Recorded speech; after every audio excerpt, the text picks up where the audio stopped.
Hey, hello, leaders. This is Paul Grau Jr., and welcome to Run to Your Leadership Challenges. So, I'm really excited about today because today is season number 11, episode 1. And I'm calling this season in particular, I'm calling it the High Performing Leader. So, this season is going to be all about a high performing leader and what a leader does to be a high performer, but also to get themselves in a position where they could lead a high performing team. Because if you are not prepared to lead a high performing team, guess what? You're never going to get a high performing team. You'll get a good team, maybe even a great team, but you won't get that high performing team that's just rocking and rolling on, all gears. And this is where this season number 11, is going to be focused on how you can get the best out of yourself, reach your full potential as a leader, a team leader specifically, and how you can get that same level of performance from your people. Now, one of the best things, if you've listened to this podcast for any amount of times, one of my favorite things to start, and I start all my clients with this, is a DISC assessment. I use the Maxwell method of DISC because I'm a John Maxwell certified coach and trainer and speaker.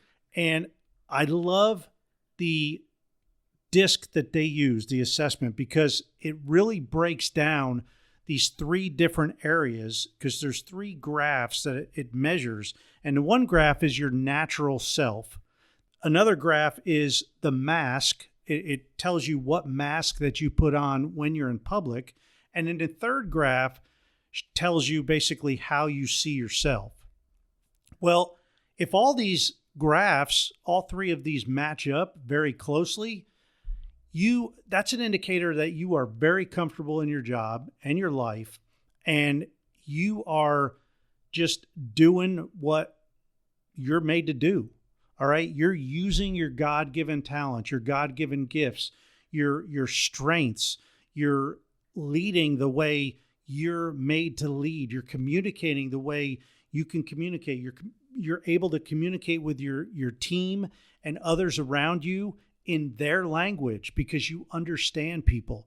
Now, unfortunately, most people do not have similar graphs all the way across. And when I say most, I don't know, that's probably a little harsh, but I've been doing DISC for over 10 years as a certified DISC trainer and consultant.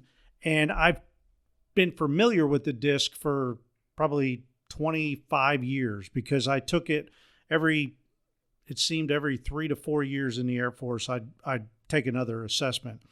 And they all kind of turned out the same for me in the Air Force, and we would get the results, but we never really got the tools on what we can do with those results. Well, that's what I help my clients with. And I always start with the DISC assessment, and I give them a personalized video walking them through their 30 pages, all right, their report of 30 pages. Now, I don't go through every page, but I key on about a dozen pages where I really walk them through where they could understand exactly where they fall on the DISC and why the different graphs say different things. And it's amazing because when people watch these videos, their reactions, it's always fun to see when I see them in person or see them on the first Zoom call, because they always respond to the video similar to something like this. They'll be like, Paul, how did you know all that about me? I swear you have cameras in my office and at my house watching me because you nailed it. And it's funny because I don't have cameras watching people, but I can read these graphs very effectively. And when you can read the graphs and you kind of tell the person what's going on in each of these areas, it's remarkable how accurate it is. So that's how I use the DISC. And then once we know what their mask is that they put on in public or at work predominantly, we know we can figure out why they're putting on that mask. We can figure out what their natural gifting is and what's their default behavioral style. And then we kind of compare that to how they see themselves.